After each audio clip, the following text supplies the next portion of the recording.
Hi, my Ripley friends. I'm getting them out here. So we're in Exodus chapter 23, and I'm reading from the New King James Version. You can follow along with me in any version that you like, or you can put this on in the background and just listen as we go along. So chapter 23, verse 1, you shall not circulate a false report. Do not put your hand with the wicked to be an unrighteous witness. You shall not follow a crowd to do evil, nor shall you testify in a dispute so as to turn aside after many to pervert justice. You shall not sow partially to a poor man in his dispute. If you meet your enemy's ox or his donkey going astray, you shall surely bring it back to him again. If you see the donkey of one who hates you lying under its burden, and you would refrain from helping it, you shall surely help him with it. You shall not pervert the judgment of your poor in his dispute. Keep yourself far from a false matter. Do not kill the innocent and righteous, for I will justify the wicked. And you shall take no bribe, for a bribe blinds the discerning and perverts the words of the righteous. You shall not oppress a stranger, for you know the heart of a stranger, because you were strangers in the land of Egypt. Verse 10, 6 years you shall sow your land and gather in its produce, but the 7th year you shall let it rest and lay fallow, that the poor of your people may eat, and what they leave the beasts of the field may eat. In like manner you shall do with your vineyard and your olive grove. 6 days you shall do your work, and on the 7th day you shall rest, that your oxen and your donkey may rest, and the sons of your female servant and the stranger may be refreshed. In all that I have said to you, be circumspect, and make no mention of the name of other gods, nor let it be heard from your mouth.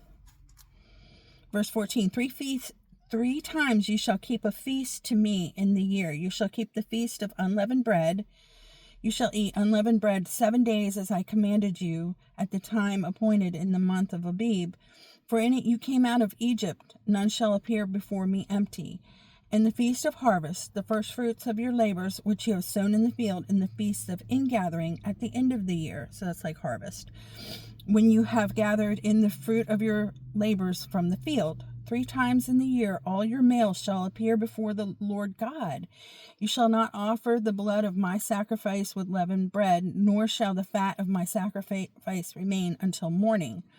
The first of the first fruits of your land you shall bring into the house of the Lord your God. You shall not boil a young goat in its mother's milk. Verse 20.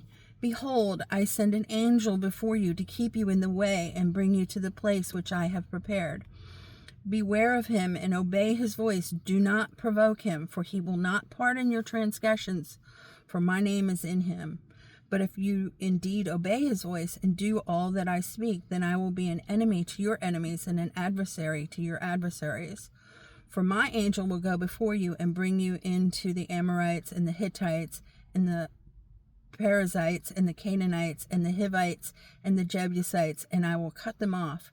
You shall not bow down before their gods, nor serve them, nor do according to their works, but you shall utterly overthrow them and completely break down their sacred pillars. So you shall serve the Lord your God, and he will bless your bread and your water, and I will take sickness away from the midst of you. No one shall suffer miscarriage or be barren in your land. I will fulfill the number of your days. I will send my fear before you. I will cause confusion among all the people to whom you come, and will make all your enemies turn their backs to you. And I will send hornets before you, which will drive out the Hivite, the Canaanite, and the Hittite from before you. I will not drive them out from before you in 1 year, lest the land become desolate and the beasts of the field become too numerous for you. Little by little I will drive them out from before you until you have increased and you inherit the land. And I will set your bounds from the Red Sea to the sea Philistia, and from the desert to the river. For I will deliver the inhabitants of the land into your hand, and you shall drive them out before you. You shall take no covenant with them, nor with their gods. They shall not dwell in your land, lest they make you sin against me. For if you serve their gods, I will surely be a snare to you. he's really saying keep yourself separate from these people, because they're going to distract you from him. They're going to make you want to do their ways. They're going to be a bad influence, and they're going to make you serve their gods.